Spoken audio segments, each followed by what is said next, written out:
রসা রসা করে লইট্টা মাছ ভুনা। খেতে কতই না সুস্বাদু। হ্যালো এভরিওয়ান, আসসালামু আলাইকুম। কেমন আছেন সবাই? আশা করি ভালো আছেন। Welcome to my blog video. Guys, এটাই আমার প্রথম ব্লগ, তাই অবশ্যই আপনারা আমাকে বেশি বেশি করে সাপোর্ট করবেন। আমার চ্যানেলটাকে লাইক, কমেন্ট, শেয়ার এবং সাবস্ক্রাইব করে দিবেন, কারণ আমি একদমই নতুন, কিছুই জানি না। তাই অবশ্যই আপনারা সাপোর্ট না করলে আমি সামনে ভিডিও বানাইতে পারবো না। তাই অবশ্যই আপনারা বেশি বেশি করে আমাকে সাপোর্ট করবেন, আমার জন্য দোয়া করবেন। তো গাইস, প্রথমে আমরা লইট্টা মাছ ভুনা করার জন্য লইট্টা মাছগুলো ধুয়ে নিব।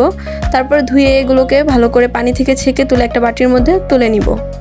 তো আস্তে আস্তে সবগুলো মাছ ওই বাটির মধ্যে তুলে নিয়ে এরপর আমি একটা কড়াইয়ের সাহায্যে তেল গরম করে নিব। তো এরপর আমরা দিয়ে দিব 1 কাপ পরিমাণ পেঁয়াজ কুচি। তো পেঁয়াজটাকে আমি ভালো করে নাড়াচাড়া করে তেলের মধ্যে ভেজে নিব, কারণ পেঁয়াজটা কাঁচা কাঁচা থাকলে পরবর্তীতে পেঁয়াজের গন্ধটা থেকে যায় রান্নার মধ্যে। তাই আমি পেঁয়াজটাকে ভালো করে লাল লাল করে ভেজে নিব। এরপর দিয়ে দিব 2 চামচ পরিমাণ মরিচ বাটা।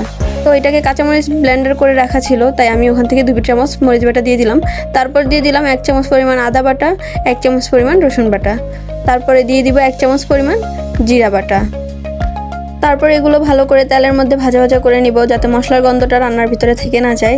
এটাকে ভালো করে ভাজা ভাজা করে নেওয়ার পরে এর মধ্যে আমি আবার দিয়ে দিব 1 চামচ পরিমাণ হলুদের গুঁড়ো, আধা চামচ পরিমাণ মরিচের গুঁড়া। আমি ঝালটা একটু কমই খাই গাইস, সেজন্য আমি মরিচের গুঁড়োটা কমই দিচ্ছি। তারপরে দিয়ে দিলাম 1/2 কাপ পরিমাণে পানি দিয়ে আমি মশলাটাকে ভালো করে কষিয়ে নিব, কারণ মশলা যত বেশি কষাবো ততই বেশি স্বাদ। এরপর দিয়ে দিলাম আমি 2 চামচ পরিমাণ ধনিয়া গুঁড়া দেওয়ার পরে এরপর আমি দিয়ে দিব 2 চামচ পরিমাণ লবণ, কারণ যে যার যার মতো স্বাদ মতো লবণ দিবেন, আমারটা আমি দিয়ে দিলাম। এরপর আমি লবণটা দিয়ে ভালো করে মশলাটাকে ভাজা ভাজা করে কষিয়ে নিব। গাইস, এই মশলাটা আমি প্রথমে আলাদা করে কষাবো, তারপরে কষানোর পরে দেখেন মাখা মাখা হয়ে গেছে। এখন মাখা মাখা হয়ে যাওয়ার পরে আমি অবশিষ্ট যে 1/2 কাপ পানি ছিল আমি ওটা দিয়ে দিব, যাতে মশলাটা আরও ভালো করে কষায়। তো মশলাটা এখন আমি কষিয়ে নিব কতক্ষণ। মশলাটা কষানোর পর হালকা ঢেকে দিব। তো ঢাকনা দেওয়ার পরে ঢাকনা তুলে দেখেন আমার মশলার স্মেলটা কতটা সুন্দর আসছে, সেটা আপনাদেরকে বলে বোঝাতে পারবো না। এই স্মেলটা খুবই দারুণ আসছে। তো এরপরে আমি দিয়ে দিব আগে থেকে তুলে রাখা মাছগুলো এখন আমি এখানে ঢেলে দিব।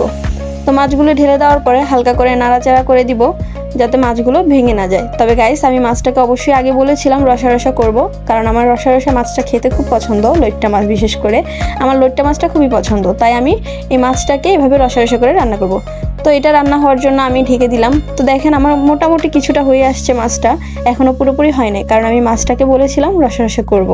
তো এই জায়গায় আপনারা একটা কাজ করতে পারেন, আমার বাসায় ধনিয়াপাতা ছিল না, তাই আমি ধনিয়াপাতাটা দিতে পারি নাই। তবে ধনিয়াপাতাটা দিলে এটার স্মেলটা আরও বেশি সুন্দর আসবে, আরও স্বাদটাও বেড়ে যাবে। আপনাদের বাসায় থাকলে অবশ্যই আপনারা এটা দিবেন। তো আপনারা অবশ্যই আমাকে জানাবেন আমার রান্নাটা কেমন হয়েছে। তো রান্নাটা হওয়ার জন্য আমি ঢাকনা দেওয়ার পরে এই যে আমার ফাইনাল রান্না। তো গাইস, অবশ্যই আমার রান্নাটা গ্রানটা তো সুন্দর আসছে, অবশ্যই সবাই খেয়ে স্বাদটাও বলছে অনেক ভালো আসছে। আপনারা অবশ্যই এটা বাসায় একবার হলেও ট্রাই করবেন। কমেন্ট করে অবশ্যই জানাবেন আমার রান্নাটা কেমন হয়েছে।